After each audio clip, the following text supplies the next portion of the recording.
Olá, lá vamos nós com mais uma aula de Fundamentos da Matemática. Hoje vamos falar de potenciação e radiciação. Vamos começar a nossa aula falando um pouco sobre potenciação. A potenciação ou exponenciação é a operação matemática que representa a multiplicação de fatores iguais. Mas o que seria isso? Vamos ver. Na definição, temos que um número A qualquer pertencente aos números reais é elevado a n, pertencente ao grupo dos naturais.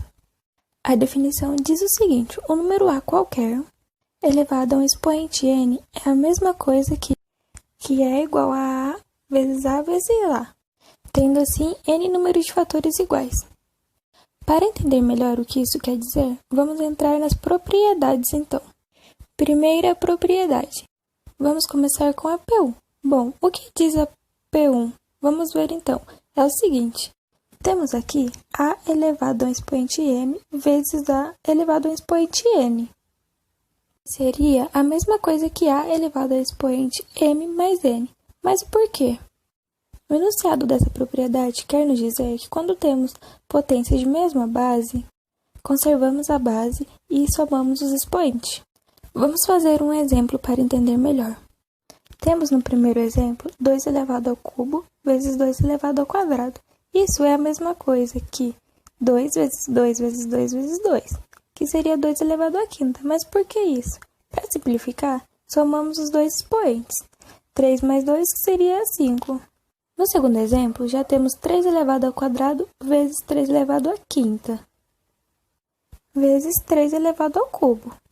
Como já vimos na propriedade, a gente permanece a base e somos nossos expoentes, o 2, o 5 e o 3, tendo assim 3 elevado à décima. Vamos agora para a segunda propriedade. Temos na segunda propriedade A elevado a m, tudo isso elevado ao expoente n. Isso é igual a A elevado ao expoente m vezes n. Vamos ver um exemplo numérico para entender melhor como resolver essa potência de uma potência. Temos no nosso primeiro exemplo 2 elevado ao cubo, tudo isso elevado a 2. O 2 elevado ao cubo está sendo multiplicado por 2, então temos resultado de dois fatores. Temos 2 elevado ao cubo vezes 2 elevado ao cubo. Assim, resultando na propriedade anterior, onde temos a mesma base, então só somamos os expoentes. Formando assim 2 elevado a 3 mais 3, que é a mesma coisa que 2 elevado à sexta, ou 2 elevado à terceira vezes 2. Então, quando temos uma potência de uma potência, não podemos esquecer que a potência de dentro está sendo multiplicada pela de fora. Vamos agora para a nossa terceira propriedade. Temos o número A qualquer elevado a um expoente negativo. Isto é a mesma coisa que 1 sobre A elevado a expoente n. Isso aqui, gente, é o inverso de um número. Quando queremos representar o inverso de um número, é só colocar o expoente negativo nesse número. Mas não se esqueça, o nosso denominador nunca pode ser zero, pois nunca podemos dividir por zero. Então, uma das condições que a P3 tem é que o A tem que ser diferente de zero. Vamos fazer um exemplo. Temos, então, 3 elevado a menos 2. Isso é a mesma coisa que 1 sobre 3 ao cubo. Mandamos, então, a nossa potência para baixo. Resolvendo ela, ficamos com 1/9. Vamos agora para a nossa quarta propriedade. Nessa propriedade, temos A elevado a m dividido por A elevado a n. Temos, então, uma divisão de bases iguais. Então, a gente permanece a nossa base e subtrai os expoentes. No exemplo abaixo, temos 3 elevado à quinta dividido por 3 elevado ao cubo. Isso reescrevendo, temos 3 na potência 5 vezes 1 sobre 3 ao cubo. Agora, o 3 na potência 5, podemos fazer o seguinte. Esse 1 sobre 3 elevado ao cubo nos lembra a P3, onde podemos passar o 3 para cima, invertendo o sinal. Assim, ficamos com uma multiplicação de mesma base. Agora é só aplicar a propriedade anterior. A gente permanece a base e subtrai os expoentes. Subtraindo os expoentes, temos então 3 elevado à terceira, que é igual a 27. Resolvemos então o nosso exemplo. Vamos para P5. Na P5, temos A elevado a M vezes B elevado a M. Note que agora nossa base é diferente. Mas dessa vez, o nosso expoente é igual. Então, resolvemos da seguinte maneira. Fazemos a multiplicação da base e, em seguida, elevamos tudo ao nosso expoente. Vamos ver um exemplo. Temos 2 ao cubo vezes 3 ao cubo. Isso ficaria 2 vezes 3, tudo elevado ao cubo. Assim, multiplicamos a nossa base, obtendo 6 elevado ao cubo. Assim, resolvendo, temos 216. Vamos para a nossa P6. Repare que agora temos uma divisão de bases diferentes, com o mesmo expoente. Resolvemos da seguinte maneira. Fazemos a divisão de A sobre B e elevamos tudo ao nosso expoente M. Vamos ver um exemplo. Temos 8 elevado ao cubo dividido por 2 elevado ao cubo. Resolvendo então pela propriedade, temos 8 dividido por 2, tudo elevado ao cubo. Resolvemos primeiro a divisão. 8 por 2 temos 4. E elevamos ao nosso expoente, 3, resultando a 64. Vamos então para a nossa P7. Na nossa P7, agora temos uma divisão com expoente negativo.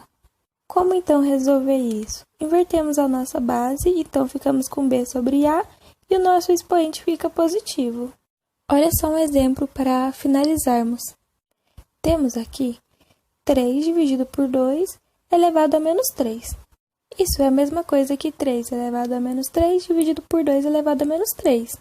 Aplicando a propriedade, então, invertemos a nossa base e ficamos com 2 elevado ao cubo dividido por 3 elevado ao cubo. Agora sim conseguimos resolver, ficando assim com 3 meios elevado a 3. Temos então o oposto do que tínhamos anteriormente. Agora terminamos as nossas propriedades. Essas foram as principais propriedades da potenciação, mas não se preocupe. Basta treinar alguns exercícios em casa e você logo vai pegar. Não tem segredo, basta praticar. Agora vamos para a nossa segunda aula. Radiciação é a operação matemática inversa da potenciação vista anteriormente. A radiciação nada mais é que uma potenciação onde o expoente está em forma de fração. No primeiro momento, vamos ver uma parte mais contextualizada da radiciação. Vamos começar falando da estrutura, onde temos o n, o símbolo da raiz, a igual a x. Mas o que é cada termo? Cada termo possui seu nome. Temos o n, que se chama índice, o símbolo da raiz, que é o nosso radical, e o a, que é o nosso radicando, e o x vai ser a nossa raiz. Não podemos esquecer que o índice da nossa raiz sempre tem que ser positivo e natural, começando do 2, 3, 4, 6, assim sucessivamente. Passando por isso, agora temos que entender como é feito o resultado de uma raiz.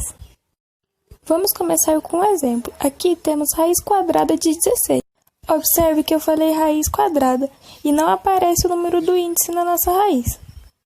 Pois toda vez que temos uma raiz que não aparece o número do índice, isso significa que ela é uma raiz quadrada. Então, nosso índice é 2.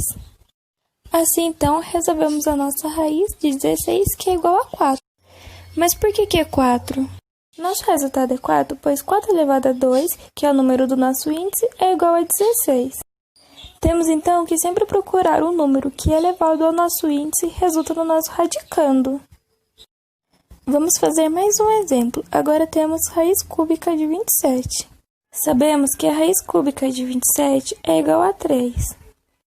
Pois temos que 3 elevado a 3, que é o nosso índice, é igual a 27, como o exemplo anterior. Observe que só mudamos o valor do nosso índice, mas o meio de se resolver continua sendo o mesmo. Agora vamos falar um pouco das atenções e cuidados que devemos ter na hora de resolver a nossa raiz. Primeiro cuidado, qual seria? Olha só, o nosso índice pode ter duas possibilidades. Ele pode ser par ou ímpar. Quando o nosso índice é par, nosso radiando obrigatoriamente tem que ser maior ou igual a 0. Agora, contrapartida, se o nosso índice é ímpar, o nosso radicando pode ser qualquer número dos reais, podendo ser positivo, negativo ou igual a zero.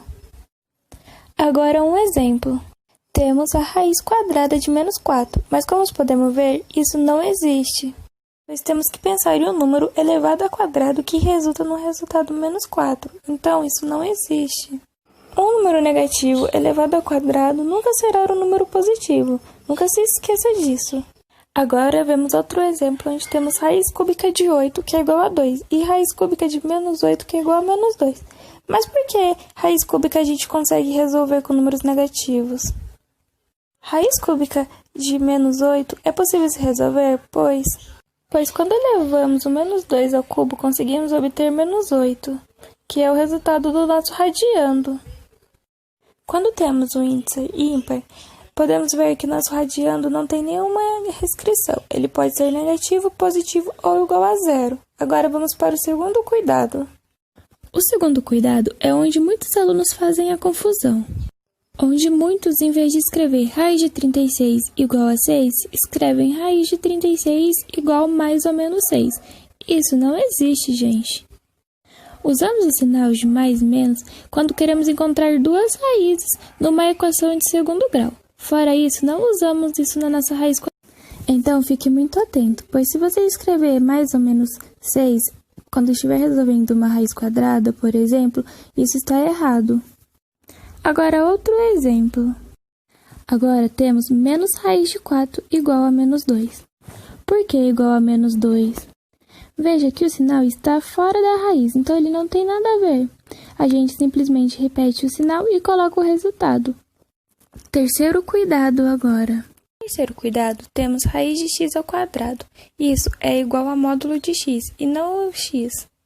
Muitos alunos cometem o erro de cortar a raiz com o 2 elevado e acaba resultando no resultado x, mas isso não está certo. Outro exemplo que temos é raiz de menos 3 elevado a 2. Isso é igual a módulo de menos 3, que é igual a 3. Por quê? Nesse caso, como o 2 está elevando todo o menos 3, podemos cortar o 2 da raiz com o 2 elevado. Mas por que isso acontece? Isso acontece da seguinte maneira. Menos 3 elevado ao quadrado, ele todo é a mesma coisa que 9, então raiz de 9. Lembrando que todo número negativo elevado a expoente positivo fica positivo, então raiz de 9 que é igual a 3, assim satisfazendo o módulo também. É muito importante prestar atenção nesses três cuidados. Agora vamos continuar a aula falando das propriedades. Vamos começar falando da P1. Temos então a raiz de n, onde seu radiando está elevado a m. Podemos falar assim, uma raiz enésima, que é uma raiz com índice n. Então, começamos repetindo o nosso radicando, elevado a m, e o nosso índice vira o nosso denominador, tornando-se o denominador do nosso expoente. Então, toda vez que tiver uma raiz elevada a m, ao qual seu radiando está elevado a algum número, devemos tirar da raiz, transformando então nosso índice no denominador do expoente. Vamos então ver um exemplo. Como exemplo, temos uma raiz cúbica de x elevado a 5. Então, resolvendo, o nosso radicando permanece, que é o x elevado à quinta, dividido pelo nosso índice, que é o 3, como mostra o exemplo. Assim, o nosso resultado acaba virando uma potenciação. Aí é só aplicar as regrinhas vistas anteriormente no vídeo. Vamos agora falar da P2. Temos aqui a multiplicação de duas raízes com índice igual. Quando esse caso acontece, repetimos o nosso índice e multiplicamos o nosso radicando, como mostra o exemplo. Vamos ver agora um exemplo bem básico de como resolver. No exemplo, temos raiz cúbica de 3 vezes raiz cúbica de 9. A raiz cúbica de 3 e raiz cúbica de 9 não são raízes exatas, mas aplicando a propriedade, temos então raiz cúbica de 3 vezes 9, que isso vira raiz cúbica de 27, sendo então igual a 3. Vamos para a terceira propriedade. Vamos trabalhar a propriedade que envolve a divisão das raízes, onde temos uma raiz enésima de A dividido por uma raiz enésima de B. Repetimos então o índice e dividimos o nosso radicando, então fica uma raiz enésima de A dividida por B. Vamos fazer um exemplo. Temos então a raiz quadrada de 8 dividido por raiz quadrada de 2. Aplicando então a propriedade, fica a raiz de 8 dividido por 2, que é igual a raiz de 4. Raiz de 4, então, é igual a 2. Vale ressaltar que nas propriedades trabalhamos com multiplicação e divisão, mas você deve estar perguntando, e a adição e subtração? Pessoal, olha só. Raiz quadrada de 2 vezes raiz quadrada de 3 é igual a raiz de 6. Agora, raiz de 2 mais raiz de 3 não é a raiz quadrada de 5, continua sendo raiz de 2 mais raiz de 3. Não tem o que se fazer quando é assim. Não podemos somar duas raízes ou subtrair duas raízes. E essa foi a nossa aula de hoje. Espero que podemos ter tirado todas as dúvidas que possíveis. Espero que tenham gostado e até a próxima aula.